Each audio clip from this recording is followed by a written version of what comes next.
அனைவருக்கும் வணக்கம். இன்றைக்கி நம்ம இருக்கிற இடம் சிவகங்கை மாவட்டம் காரைக்குடிக்கு பக்கத்தில் இருக்கிற பள்ளத்தூர் அப்படிங்கிற ஒரு வரலாற்று சிறப்புமிக்க ஒரு கிராமத்தில் இருக்கிறோம். இந்த பள்ளத்தூரில் ஆச்சி மனோரமா ஆரம்ப காலத்தில் இருந்து கடைசி வரைக்கும் அவங்க இறக்குற தருவாயில் ஒரு 6 மாதத்துக்கு முன்னாடி வரைக்கும் இந்த ஊர் மக்களோட கான்டாக்டில் தான் இருந்திருக்காங்க. அந்தளவுக்கு நெருங்கிய ஒரு தொடர்பு இருக்குது ஆச்சி மனோரமா அவர்களுக்கும் இந்த பள்ளத்தூருக்கும். அதே மாதிரி இப்போ எங்கே தங்கியிருப்பாங்க அப்படின்னு நம்ம விசாரித்து பார்த்ததில்ல. இந்த இருக்குது பார்த்தீங்களா, விலை மதிப்பற்ற ஒரு மிகச்சிறந்த ஒரு வீடு ஆச்சி மனோரமா அவர்கள் வாழ்ந்த வீடு. இந்த வீடு இன்னும் அப்படியே தான் இருக்குது. எந்த ஒரு மாற்றமும் இல்லாமல் அவங்க ஆரம்ப காலத்தில் எப்படி வந்தாங்களோ தங்கியிருந்தாங்களோ அதே மாதிரி செட்டப்போடு அப்படியே இருக்குது. உள்ளே எப்படி இருக்குதுன்னு சொல்லி வாங்க பார்க்கலாம். அவங்க கதவு ஒன்று மரக்கதவு. இந்த இடத்துல கையை வச்சு இங்கெல்லாம் திறந்துருப்பாங்க. அதெல்லாம் நம்ம தொட்டு பார்க்குற போது நம்மளுக்கே ரொம்ப சந்தோஷமாக இருக்குது. அவங்க மிதித்து வந்த வாசப்படி. அதே மாதிரி எதுக்காக இந்த ஊருக்கு அவங்க வந்தாங்கன்னு கேட்டிங்கன்னா, அவங்க அப்பாவுக்கும் அம்மாவுக்கும் பிரச்சனையாகி சண்டையாகி அவங்க அம்மாவோட இங்கே வெள்ளை முறுக்கு சுட்டு தான் இங்கே முதல்ல தொழிலை ஆரம்பித்தாங்க. ஸோ அப்படி இருக்கிற போது இந்த கிச்சன் இருக்குது பார்த்தீங்களா, இந்த கிச்சன் இந்த இதுக்குள்ளே வச்சு தான் அவங்க முறுக்கெலாம் சுட்டு இங்கே வியாபாரம் பண்ணியிருக்கிறாங்க. நாட்டுக்கோட்டை செட்டியார்கள் அதிகமாக இருக்கிற ஒரு பகுதி. அதிகமாக முறுக்குகள் இங்கே ஃபேமஸ்ஸு. அப்படி இருக்கிற போது முறுக்கு தொழில் இந்த கிச்சனில் வச்சு பண்ணியிருக்காங்க. இந்த கிச்சனும் அப்படியே தான் இருக்குது. ஸோ இது ஒன்று. இந்த இடத்துலலாம் பார்த்திங்கன்னா ஆச்சி மனோரமா அவர்கள் இங்கே உட்காந்துருப்பாங்க, இங்கே நின்றுருப்பாங்க. கண்டிப்பான முறையில் இந்த இடத்துல நின்றுருப்பாங்க. வேறு எந்த இடத்துல நின்றாங்களோ இல்லையா, இந்த இடத்துல அதிகமான நேரங்களை இங்கே செலவழிச்சிருப்பாங்க.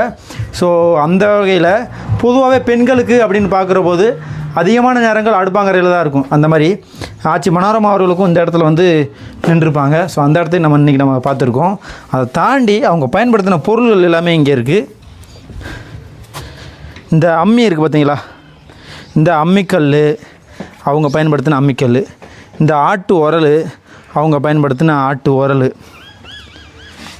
ஸோ அதே மாதிரி இந்த அதிகமான ஒரு வெளிச்சமான வெட்ட வெளி என்னையா அதிகமான ஒரு கொல்லைப்புறம் பக்கத்தில் நல்ல ஒரு வீட்டு தோட்டம் மாதிரி இருக்குது. அவங்க இருந்த காலங்களிலேயே இங்கே செடிகள் வச்சுருந்துருக்காங்க. ஸோ அந்த செடிகள் வேறு செடிகளாக மாறி இன்றைக்கி இங்கே இருக்குது. ஸோ இந்த இடங்களை நம்ம பார்க்குற போது ரொம்ப மனசுக்கு இதமாகவே இருக்குது. எல்லா கனிகள் இருக்குது இங்கே. வாழை இருக்குது, எலும்பிச்சம் இருக்குது, பப்பாளி இருக்குது, மா இருக்குது. ஸோ நிறையாவே இருக்குது. ஸோ இப்படி அழகான ஒரு பகுதி. இன்னொரு முக்கியமான ஒரு விஷயம் என்னென்னு கேட்டிங்கன்னா, அவங்க இந்த ஊருக்கு அடிக்கடி வருவாங்களாம். அவங்களுடைய நண்பர்கள் தோழிகள் எல்லாரையும் சந்திச்சுட்டு மறக்காமல் பேசிட்டு தான் போவாங்களாம். ரொம்ப எளிமையாக பழகக்கூடியவங்க.